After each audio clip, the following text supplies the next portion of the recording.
vsauce, Kevin here, and happiness is depressing. There is no more seminal human concept than the pursuit of happiness. A nation was built around the right to do it, and even the International Brigade of Wine Moms insists on living, laughing, and loving. But people are miserable, and it's getting measurably worse. The data on pursuing happiness is in, and it's not good. And it's not just an economic thing. Nobel laureate Daniel Kahneman found that even if we all had exactly the same level of income, our differences in life satisfaction would be reduced by less than 5%. And trying to increase social status correlates with depression, anxiety, and mental illness. Life expectancy is higher. Technology is advancing rapidly. On paper, we should be happier than ever. We've never been so sad. We're doing it all wrong, and no one cares. Here's who invented happiness as we think of it. Yeah. Hap is Old Norse for luck or chance, and English tacks on a Y to mean full of, so happy is literally full of luck. This is really important to understand. In Happiness, a History, Darren McMahon writes that in every Indo-European language, without exception, going all the way back to ancient Greek, the word for happiness is a cognate with the word for luck. Happiness today has almost nothing to do with that, and our corrupted version of it is a constant desire. Okay, so what things are supposed to make you happy? Knowledge, love, money, food, status, respect, beauty, talent. I asked you what matters. Over 50,000 of you responded, with love, money, and knowledge winning by a lot. So here's how happiness is going. In Games Primates Play, Dario Maestripieri writes that there is no correlation between knowledge and happiness. People who are clueless about themselves and the world can nevertheless be very happy. A 2022 study showed up to 85 million Americans suffer from politically induced fatigue, insomnia, loss of temper, and impulse control problems. And 12 million people reported thoughts of self-harm. A machine learning meta-analysis of 43 studies involving over 11,000 couples revealed that nothing, not age, wealth, education, values, or anything else, could predict how happy two people in a relationship would be. Robert Jervis writes that when people fall short of expectations of themselves, they're less happy, and when they exceed them, they're more happy, suggesting that relative changes to wealth matter more than wealth itself. Half as many teens today meet up with their friends every day compared to when I was a kid. The CDC reports since 2009, the percentage of teens who say they're persistently sad or hopeless has risen from 26% to 44%. And a meta-analysis of 258 studies showed that searching for extrinsic validation through status, attractiveness, and talent recognition actually drives depression, anxiety, and general psychopathology. Whatever it is we're doing is not working.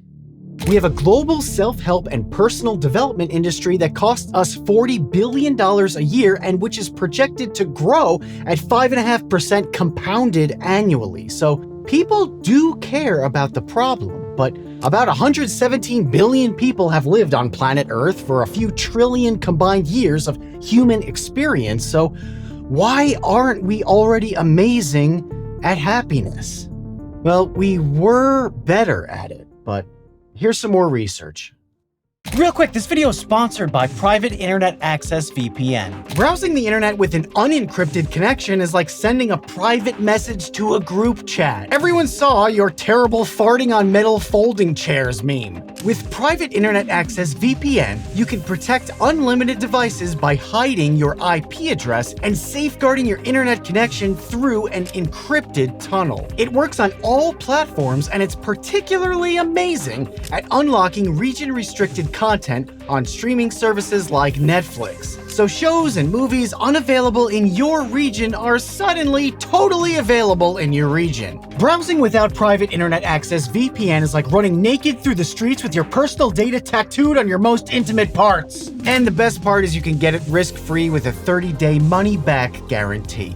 So click the link below or go to piavpn.com/vsauce2 to get 83% off. That's just $2.03 per month and 4 months for free. And thanks to them for sponsoring Vsauce 2. Matthew Lieberman's social revealed that having one friend you see on most days increases happiness as much as earning an extra $100,000 per year. And even seeing a neighbor is worth $60,000. Being married, another $100,000. Good physical health, $400,000. His research suggests that despite Elon Musk being literally tens of thousands of times richer than you, he's not 40,000 times happier.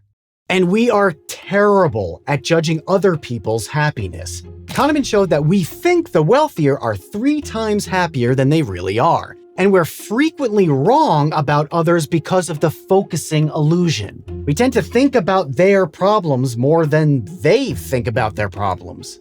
Look, I know you've got a few objections here, and you should, because some people have really bad lives. Maybe you do, and it's really hard to be happy.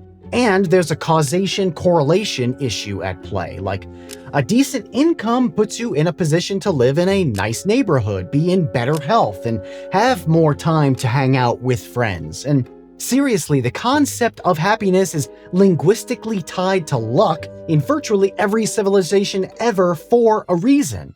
Some people are just born with fewer problems than others. For better and worse, we all start as passive victims or beneficiaries of probability. Viktor Frankl got dealt some really good cards and took some really bad beats. Few people in the history of the world should have been as unhappy as Frankl. He was brilliant. As a teen, Sigmund Freud asked permission to publish one of Frankl's papers, and he was publishing in professional journals before he was 20. But in 1942, he and his family were sent to a series of Nazi concentration camps: Theresienstadt, Auschwitz, and Dachau. His dad died of starvation. His mother and brother were victims of the gas chamber, and his wife died of typhus in Bergen-Belsen. Prisoner number 119104 made it out alive, and the whole time he thought about happiness, what it is, and how to do it. Everything can be taken from a man but one thing: the last of the human freedoms. To choose one's attitude in any given set of circumstances. To choose one's own way. Despite losing everyone he loved, some in malevolent, horrific fashion, and facing his own mortality by the minute, Viktor Frankl found meaning. We know how to be happy, and no one cares about that. Well, they care about happy, but chasing happy doesn't lead to happy. In The Paradox of Pursuing Happiness, the authors concluded that the intense valuing of happiness predicts short and long-term negative consequences and greater levels of loneliness. The people obsessed with finding happiness were less likely to achieve long-term happiness and psychological well-being. We don't even use the word anymore that gives us the best shot of feeling happiness in our lives. Eudaimonia. It's a state of human flourishing. It's living well given your own unique set of circumstances. But we're so confused about understanding eudaimonia that it's often mistranslated simply as happiness. But that's wrong. It's not happiness, and it's not even the pursuit of happiness. Happiness is the byproduct of living well, the side effect of human flourishing.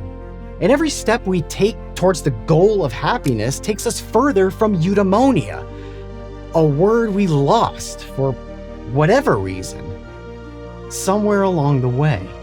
Less than a year after the war, Viktor Frankl published Man's Search for Meaning anonymously. He wrote, "It is the very pursuit of happiness that thwarts happiness. Viktor Frankl seemed to figure out how to live well. Can you? And as always, thanks for watching.